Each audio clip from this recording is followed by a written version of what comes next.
में चीता दे दो जाने का, होश में आऊं मैं।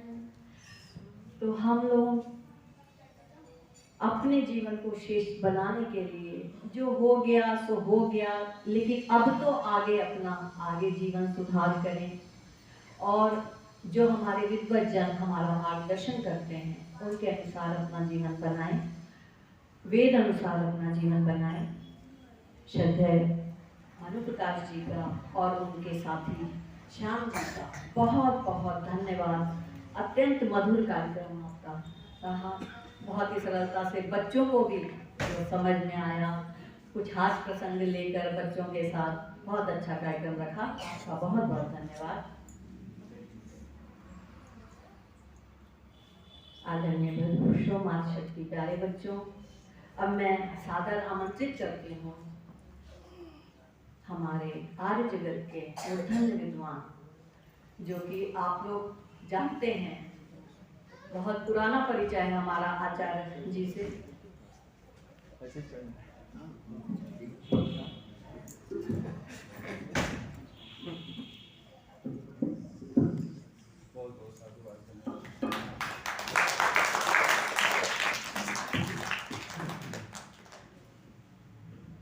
श्रद्धेय आचार्य जी हमारे मध्य उपस्थित हैं और जैसा कि मैं समझती हूँ कि आचार्य जी 3 बार हमारे मध्य आ चुके हैं। एक बार तो हमने व्यक्तिगत रूप से भी पारिवारिक यज्ञ में भी आचार्य जी को आमंत्रित किया था और आचार्य जी का सरल सौम्य स्वभाव और उनकी विद्वता सदैव हमें प्रभावित करती है। आचार्य जी, जैसा कि आपको अभी पंडित जी ने बताया कि बहुत ही कार्य कर रहे हैं अपने क्षेत्र में, हम जैसों को जगाने के लिए दिन रात लगे हुए हैं आचार्य जी। श्रद्धेय आचार्य जी का यहाँ पहुँचने पे आचार्य नरेंद्र मैत्रेय जी का, जो कि दिल्ली से आए हैं, हार्दिक अभिनंदन है, स्वागत है।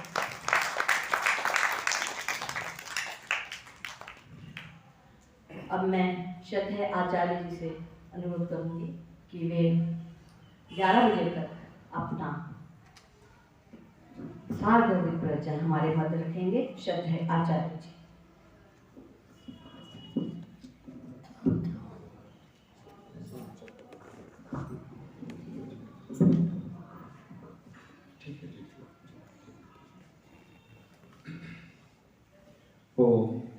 ओम भूर्भुवस्सुः।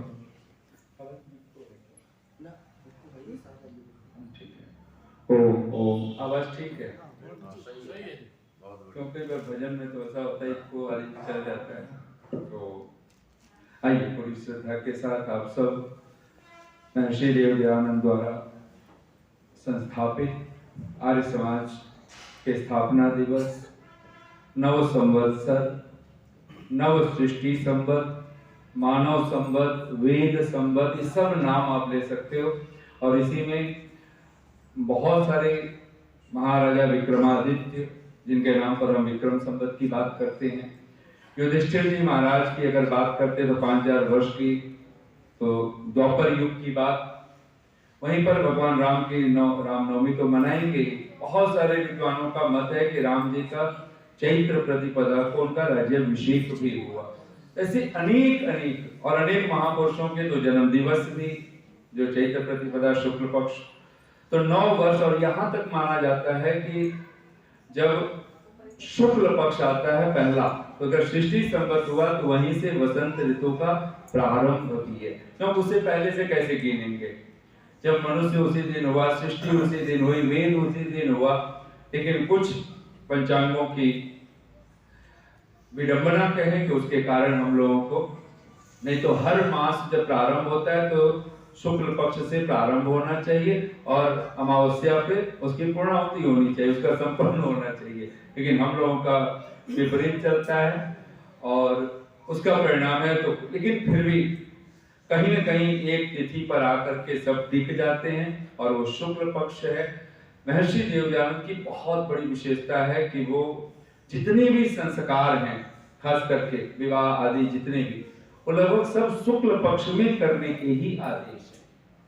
तो आइए पूरी श्रद्धा के साथ, और बहुत सुंदर है कि हमारे बच्चे भी बैठे हुए हैं। मैंने देखा कि जब यज्ञ में भी बहुत श्रद्धा के साथ एक बच्चा थोड़ा सा बोल रहा था तो बच्चों ने उसे चुप करा दिया, ऐसे उंगली रख करके। तो ये अपने आप में आप लोगों ने बहुत जागरूकता और बच्चों को इस तरह से, नहीं तो अगर कोई दूसरे जो सत्संग होते हैं वहां बच्चे ऐसे नहीं बैठते, वहां तो अजीब तरीके से पक्षियों का कलरव चल रहा होता है।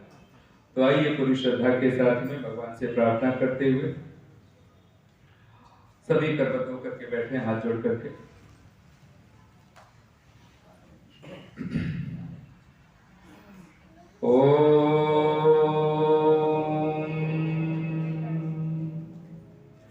मधोमन्मे निक्रमणम् मधोमन्मे परायणम् वाचा वदामि मधुमत् भूयासं मधुसन्दृशः। ॐ नमः शम्भवाय च मयो भवाय च नमः शङ्कराय च मयस्कराय च नमः शिवाय च शिवतराय च। ॐ शान्ति शान्ति शान्तिः। आर्य समाज शहर जींद के सभी अधिकारी वर्ग, महिला समाज, पुरुष समाज, सभी गणमान्य जन, सभी उपस्थित धर्म सज्जनों, मातृशक्ति और प्यारे बच्चों, और बहुत सुंदर आप भजनों के माध्यम से आप भानु प्रकाश जी को सुन रहे थे। प्रथम दिवस है और हमारे समाज के धर्माचार्य आपने सुरेश चंद्र जी के माध्यम से आपने बहुत सुंदर यजन किया है। और आज के हम लोगों के सत्संग का प्रथम सत्र, प्रथम दिवस, बहुत सारी बातें तो मन में इतनी सारी होती हैं कि आपको ये भी सुना दें, ये भी सुना दें, पर कहीं ना कहीं शुरू और समय की भी अपनी थोड़ा सा विचार कीजिए, थोड़ा सा मूल चर्चा करते हैं। महर्षि दयानंद को उनका नाम भी बचपन का मूल शंकर है, और वो अनायास हमें लगता, अनायास इस धरती पर कुछ नहीं है। हमें लगता है कि कोई चीज संयोगिक हो गई, घटना बन गया, ऐसे हो गया, गुणाक्षर नया हो गया, जैसे कुछ अचानक कोई रेखा बन जाती है, ऐसे नहीं, कुछ भी नहीं होता है। इस जगत एक्सीडेंटल है ही नहीं। जब कण कण में बैठा हुआ है, यहाँ हम छोटे से शरीर में बैठे हुए हैं, तो यहाँ पर अपनी जान बूझ करके हम लोग, आपको पता है हम कितने स्वतंत्र हैं। अगर पूरी बॉडी में अगर आप विचार करो तो किसानों की तरह स्वतंत्र हैं। किसान कितना स्वतंत्र है, कर्म कितना करता है, लेकिन सिवाय हाथ जोड़ने के उसके पास कुछ नहीं होता है। बीज बो सकता है, अंकुर तो नहीं निकालता है। बीज बो करके फिर प्रतीक्षा ही तो करनी है उसको, पानी डाल देगा, खाद डाल देगा, लेकिन वो फसल जब तक घर में ना आ जाए तब तक उसको सिवाय प्रार्थना के कुछ नहीं। जीव भी इतना ही स्वतंत्र है। अगर आप पूरा पॉइंट पॉइंट गिनने लग जाए ना, तो 0.0000 लगा करके 1% उतनी स्वतंत्रता है जितना हम पुरुषार्थ का गर्व करते रहते हैं। अच्छा, हम रोटी खाते हैं, उस रोटी को ब्रेड कौन बनाता है? उस रोटी को हड्डी कौन बनाता है? मांस मज्जा में कौन परिवर्तित करता है? हम बनाते हैं। लेकिन फिर भी अहंकार है कि मैंने इतना खाया, मेरा बेटा स्वस्थ हो गया, मैं स्वस्थ, मैं स्वास्थ्य और पौष्टिक खाता हूं।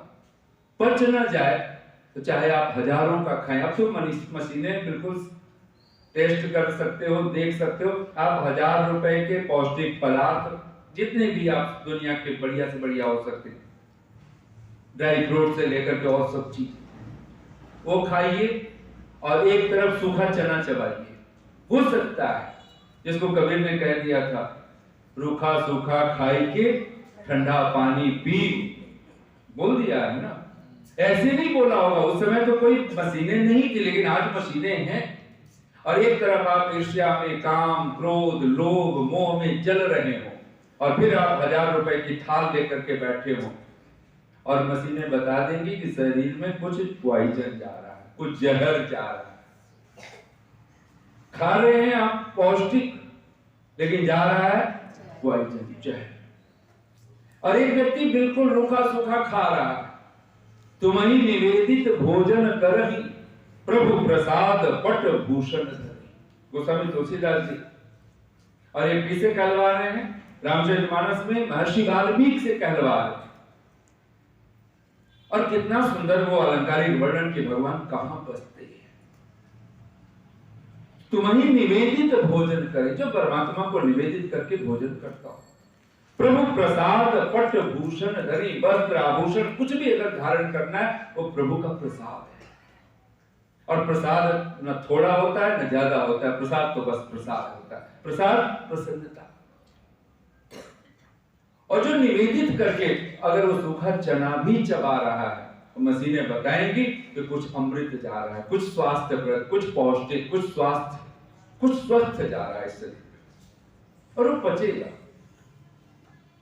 लेकिन आज तक हमने कभी, अगर मैं आपसे एकदम पूछ लूं कि आपको कोई अपराध हुआ, ऐसे भगवान न करे कोई अपराध हो, कोई अपराध हो, और उसका कल्पना ही है, लेकिन बिल्कुल कल्पना ही है, वो कोई संयोगिक नहीं रह गई है, और अचानक आपसे एक प्रश्न कर दिया जाए कि आपको 2 तरह की सजा मिल सकती है, एक तो शारीरिक और दूसरा मानसिक। कौन सा दुख लेना शुरू चाहोगे आप, शारीरिक वाला या मानसिक वाला? क्यों? मानसिक होगा तो क्या प्रॉब्लम है? क्योंकि मानसिक हो गया तो दिन भर 24 घंटे, क्योंकि किसी ने कुछ कह दिया ना, उसको हमारा मन, वो न्यूज वाले चलाते हैं, जो एंकरिंग करते हैं और दिखलाते रहते हैं, किसी ने थप्पड़ मार दिया तो थप्पड़ लगा, दिन भर लगता रहता है। ऐसे मन ही काम करता है। किसी ने कुछ कह दिया, बस वो थप्पड़ लगता रहेगा, मन बार बार बार बार, और कोई स्विच हमें पता ही नहीं चलता है कब उसको ऑन ऑफ करता है। मानसिक दुख। लेकिन जब आप संसार में नेताओं को, अभिनेताओं को, अपने अड़ोस पड़ोस को देखते हो, आप प्रभावित किस चीज से होते हो? आप उनके मानसिक दुख को कहां हम देखते हैं? हमने चुन तो लिया कि हम शारीरिक दुख चुनेंगे, लेकिन हम भी वही अभागे लोग हैं, हम भी मानसिक दुख चुन लेते हैं, शारीरिक दुख नहीं चुनते। राम जी की संस्कृति शरीर की रक्षा नहीं है बहुत बड़ा, वो मूड की फिक्र करता है। अन्यथा राम जी कैसे कह देते हैं कि प्राण जाई पर, और हम लोग तो धार्मिक इस बात पे बनना चाहते हैं कि प्राण बचे तो भगवान है, आत्मा बचे इसकी चिंता हमें है ही नहीं। और आत्मा बचती है जब आपका वचन बचता है, आत्मा बचती है, आपका मन बचता है, आपका सूक्ष्म शरीर बचता है, आपका पूरा अंतःकरण बचता है जब आपका वचन बचता है। और हमें अपने वचनों का कोई फिक्र है? न माता पिता के वचन हमारे लिए कोई मायने रखते हैं, न गुरु आचार्य के वचन हमारे लिए मायने रखते हैं, न ऋषियों के वचन हमारे लिए मायने रखते हैं। और वही सब की तो बात छोड़ो, हमें भगवान की वाणी भी कहां हमें कुछ मायने रखती है, और अपने वचन के तो कोई मतलब ही नहीं। हमारी तो ये रीति है, वचन जाई पर प्राण न जाए। तब लगता है कि भगवान होगा, भगवान है, शायद कोई बात है, फिर हमें कुछ पता नहीं। अच्छा, भगवान कृष्ण से पूछो तो इस शरीर को क्या कहते हैं? वो वस्त्र वासांस जीर्णानि यथा विहाय। सीधा उदाहरण दिया, वासांस। यजुर्वेद भाष्य पढ़िए, महर्षि दयानंद कहते हैं जैसे शरीर का ये घर, आप ईंट पत्थर मकान से हम बनाते हैं, इसका ये शरीर का ये घर है, लेकिन जीव का घर ये शरीर है। अच्छा, हम घर हैं क्या? लेकिन हम घर ही अपने आप को मान के बैठे हुए, वस्त्र को अपने आप को मान लिया है। और जिस दिन वस्त्र ही बन जाएंगे तो फिर वस्त्रों को कुछ होगा तो हमें कुछ हो जाता है।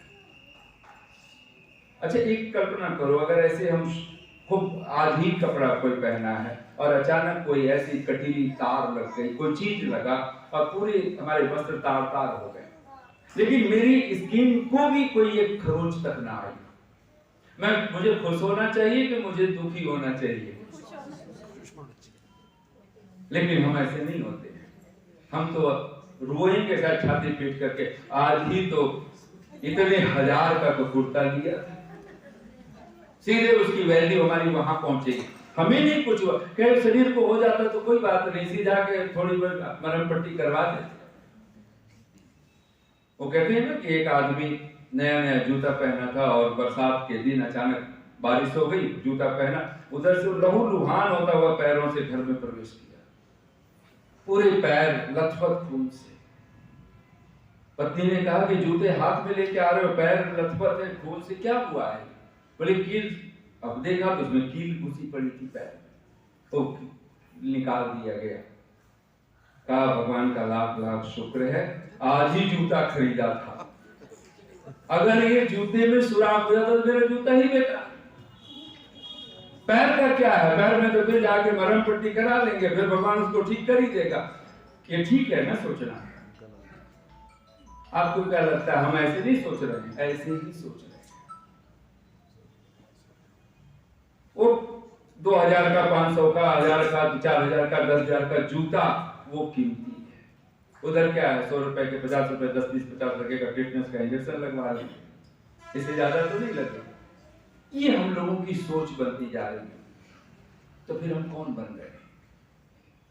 फिर हम कहें कि हम सुखी क्यों नहीं है, हम दुखी क्यों, हम परेशान क्यों, हम पीड़ित क्यों हैं? फिर हमारे दुख को, हमारी पीड़ा को कोई धरती पर नहीं बचा। भगवान भी कुछ नहीं कर पा रहा और नहीं कर पा रहा है, वो तो सच्चिदानंद स्वरूप है ना।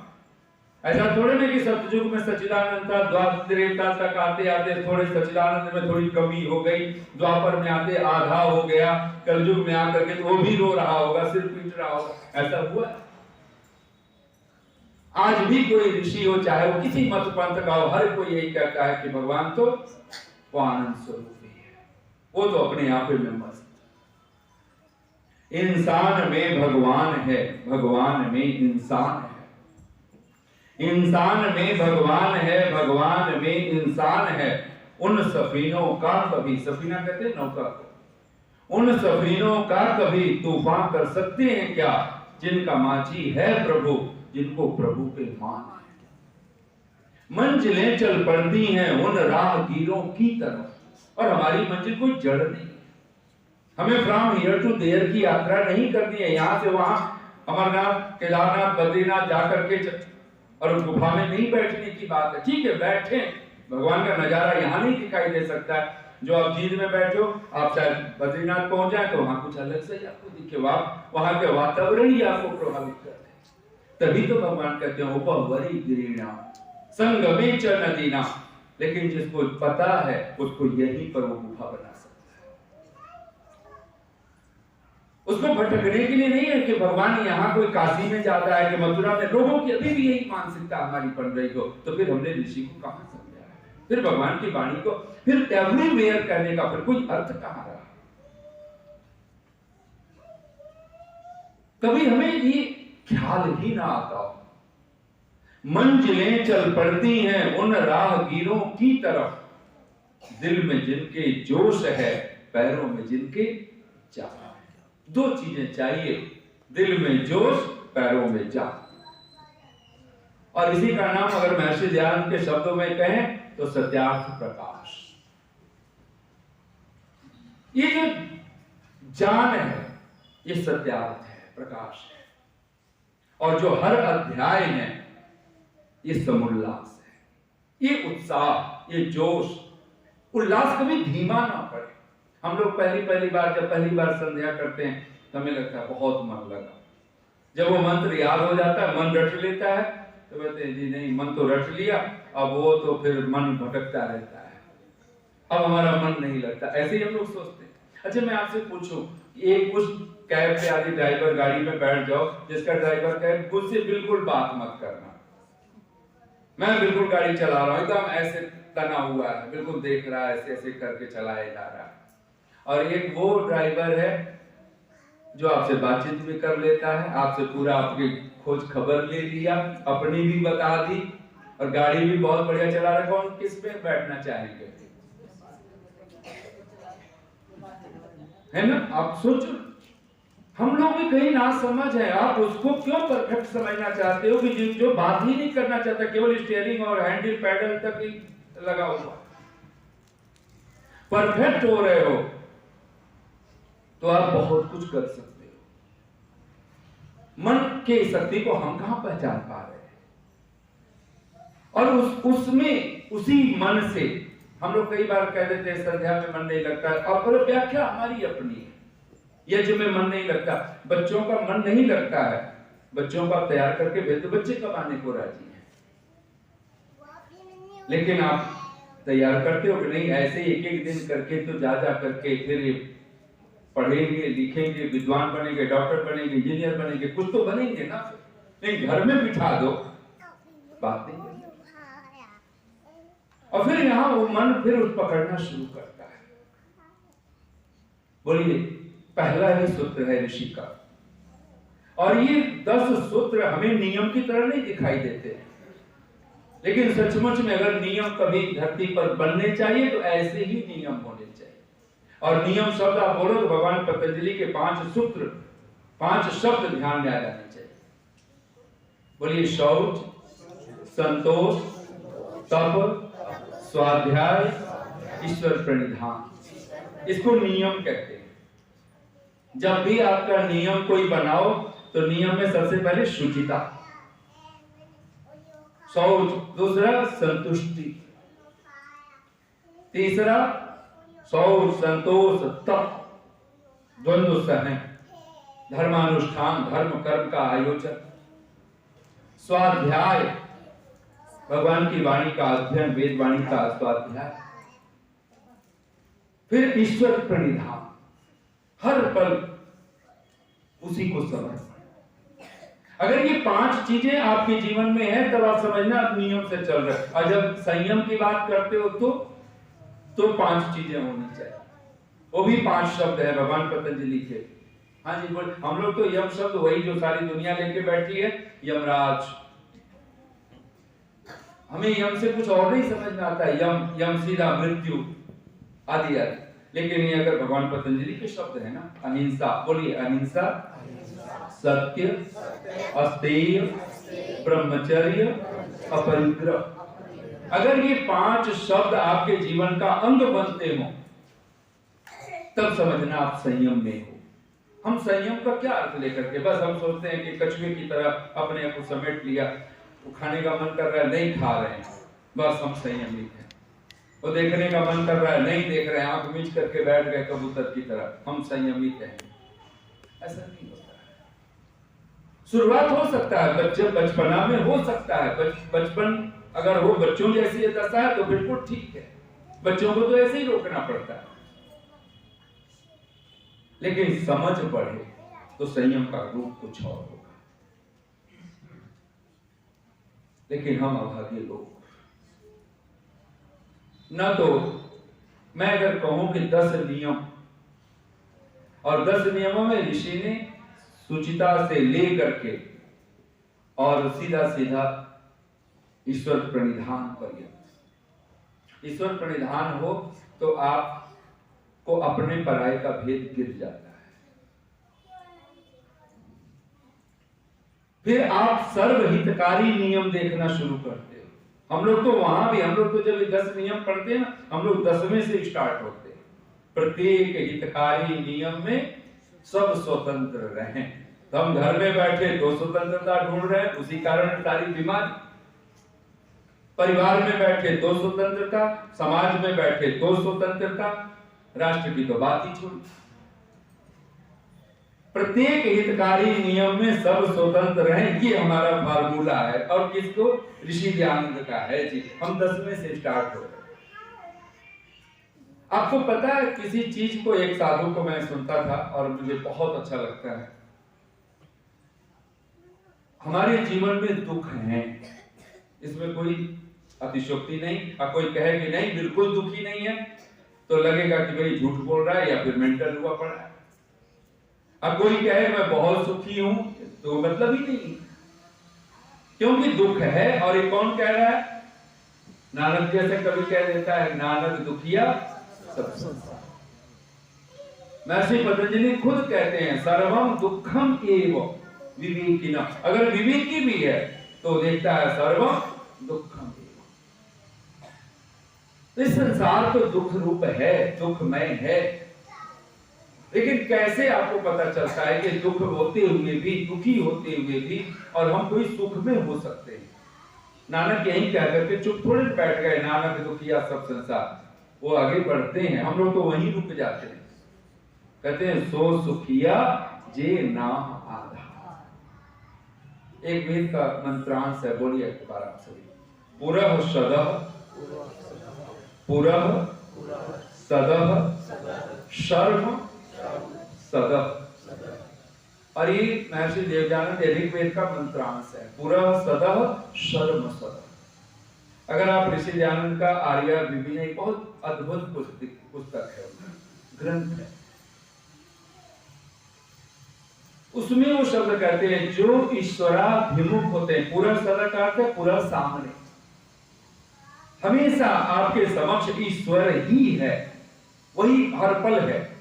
पुरः सदः तो कहते हैं शर्म सदः। वहां शर्म का अर्थ किया सुख, शांति, आनंद, जो भी अर्थ आप करना चाहिए, वो सुख में ही रहता है। पुरः सदः शर्म सदः। अच्छा, हम लोग जब ब्रह्म यज्ञ संध्योपासना करते हैं, आचमन हम लोग कर रहे होते हैं, और ऋषि के शब्द अगर हमें वो आप्लावित करते, हमें वो हमारे हृदय को छूते, तो आपको पता है अभिष्टये पीतये, दोनों की बात करते हैं ना, अभिष्टि की भी और पीति की भी। ये जो संसार की जो भी कामनाएं हैं, शुभकामनाएं हैं, और पीति जो पूर्ण आनंद है, दोनों की प्राप्ति की कामना कहां है? वो परमात्मा है। सन्नो देवी आप, वो देवी, वो आप, वो परमात्मा जो एवरीवेयर है, सबका प्रकाशक है, सब सुखों का दाता है। तो गोस्वामी जी की पंक्ति मुझे और अद्भुत लगती है कि शायद वो कहीं ये सन्नो देवी मंत्र, वेदों पे एक मंत्र नहीं, कई कई मंत्र, और वो उनके शब्द हैं, आप सब एक बार दोहराइए। स्वार्थ परमार्थ सकल सुलभ एक ही ओर। एक ही ओर मतलब एक ही तरफ, उसके लिए कई तरफ जाने की जरूरत नहीं। स्वार्थ, स्वार्थ मतलब ये अभिष्टि, जो इसको हम संसार में स्वार्थ बोलते हैं। स्वार्थ परमार्थ, परमार्थ यानी पूर्णानंद। स्वार्थ परमार्थ सकल सुलभ, सुलभ माने सुलभ शौचालय नहीं, सुलभ जिसके अच्छे प्रकार से प्राप्त करना। हम लोगों तो अच्छे अच्छे शब्दों को ये सरकारी तंत्र ने क्या क्या बुरा हाल करके रखा हुआ है, कल्पना नहीं कर सकते। सुलभ का अर्थ होता है जो बहुत सहजता से, उत्कृष्टता से जो प्राप्त होता है।